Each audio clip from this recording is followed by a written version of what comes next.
A graça e a paz de nosso Senhor e Salvador Jesus Cristo, meu irmão e minha irmã. Que prazer ver você mais uma vez aqui comigo, para nós estudarmos juntos aí o Evangelho de nosso Senhor Jesus Cristo, segundo Marcos. E hoje nós vamos falar sobre o capítulo 3, do versículo 22 ao versículo 30, que diz assim a palavra do Senhor. Os escribas que haviam descido de Jerusalém diziam: ele está possesso de Beelzebu, e é pelo maioral dos demônios que ele expele demônios. Então, convocando-os, Jesus lhe disse por meio de parábolas: como pode Satanás expelir Satanás? Se um reino estiver dividido contra si mesmo, tal reino não pode subsistir. Se uma casa estiver dividida contra si mesma, não poderá subsistir. Se, pois, Satanás se levantou contra si mesmo e está dividido, não pode subsistir, mas perece. Ninguém pode entrar na casa do valente para roubar-lhe os bens sem primeiro amarrá-lo, e só então saqueará a casa. Em verdade vos digo que tudo está perdoado aos filhos dos homens, os pecados e as blasfêmias que prosferirem. Mas aquele que blasfemar contra o Espírito Santo não tem perdão, visto que é réu de pecado eterno. Isto porque lhe diziam: está possesso de um espírito imundo. Então, meus amados, nós vamos ver que agora vem uma delegação de escribas e fariseus que vem lá do sul de Jerusalém para o norte, na Galileia, para atacar novamente Jesus. E eles vão falar que Jesus está possesso de Beelzebu e é por Beelzebu que ele expulsa demônios. Nós vamos ver que essas autoridades, elas não estão dispostas a seguir a autoridade de Jesus. Eles vão questionar novamente a origem do seu poder.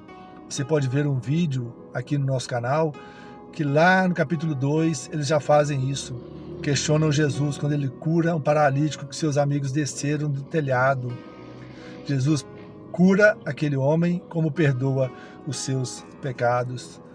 Vejam onde chega o orgulho do ser humano de acusar o próprio Senhor Jesus Cristo, o Filho de Deus, e chamá-lo de filho de Satanás. Jesus agora vai usar uma lógica que eles não pararam para pensar. Jesus vai falar: como é que pode Satanás expulsar Satanás? Como pode um reino estar dividido contra o mesmo reino? Como pode uma casa estar dividida? Sabe aquela história que você já ouviu, aquela frase que diz que está amarrado Satanás? É aqui, meus irmãos, você vai ver isso. Você vai ver que Jesus, ele é infinitamente mais poderoso, mais forte do que Satanás. Não tem heresia maniqueísta de que Jesus e Satanás estão numa queda de braço medindo forças. Não existe esse equilíbrio. Jesus é infinitamente maior. E a palavra de Deus vai nos falar que Jesus, ele entra na casa do valente. Satanás vai amarrar o valente e vai saquear os seus bens. E os bens desse valente, meu querido, são as pessoas que nós temos visto nesses devocionais, que estão endemoniadas, estão cativas, estão sofrendo uma opressão do diabo. E Jesus vem caminhando e vem andando e vem curando e libertando essas pessoas. Nós, cristãos verdadeiros, nós não damos ibope para Satanás, mas também nós não podemos subestimá-lo, achar que ele não existe ou que ele não está atuando. Pelo contrário, meus amados, por mais que muitos ainda falam por aí que o inferno não existe, que o inferno não é real, que Satanás não é real, ele existe, ele é real. E como diz Hernandes Dias Lopes, ele está lá no final, o inferno, de uma vida sem Cristo. Mas Satanás sabe que ele já está julgado e ele já está condenado. Eu vou colocar uma passagem aqui abaixo para você ver isso. Então, ele já sabe que ele foi derrotado por Cristo. Quando Cristo morreu naquela cruz pelos nossos pecados e ressuscitou o terceiro dia e subiu aos céus, ali a cabeça de Satanás foi esmagada pelo descendente da mulher. Ele sabe que pouco tempo lhe resta para ir para o lago de fogo e enxofre. Então ele quer levar consigo o maior número possível de pessoas junto com ele. Mas como que Satanás vai fazer isso? Ele não vai vir aqui vermelhinho, com chifres, um tridente na mão, com as unhas fendidas. Não, meus amados, ele vai vir de uma forma sutil, sorrateira, enganosa, enganando as pessoas, fazendo de conta que coisas ruins são boas. Então ele faz isso quando as pessoas acreditam mais no antropocentrismo, no egocentrismo, na idolatria de coisas, na idolatria de pessoas. Quando você vê o marxismo cultural invadindo as escolas, as igrejas, as famílias, para pregar pautas que são contrárias à palavra de Deus. Você vai ver isso no comunismo, você vai ver isso quando as escolas ensinam uma teoria da evolução, que é uma simples teoria, como se fosse uma verdade contrária à palavra de Deus que fala sobre a criação. Quando você vê as pessoas defendendo o politicamente correto, é aí que Satanás está atuando. Quando você vê falar sobre novas formas de amor, o poliamor, você pode casar com quantas pessoas você quiser, ou o homossexualismo, que é condenado pelas escrituras.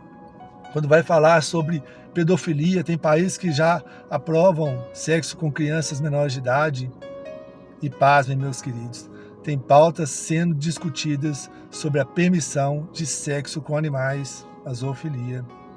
Então, é assim que Satanás atua, e é assim que nós devemos nos cuidar, e por isso nós devemos falar sobre isso.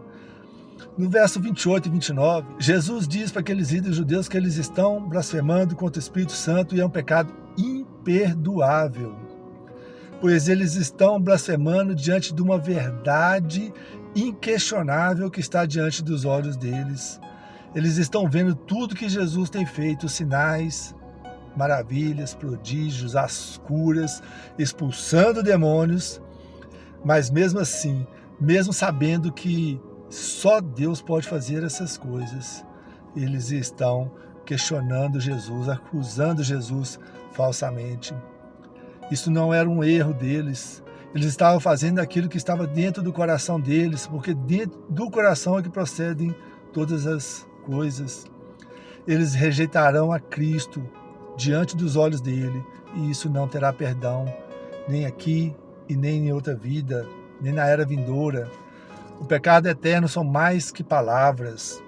O pecado eterno é recusar-se a crer em Jesus diante de tanta evidência. Então, meus amados, alguns já me perguntaram sobre isso, se algum pecado que eles cometeram pode ser um pecado imperdoável.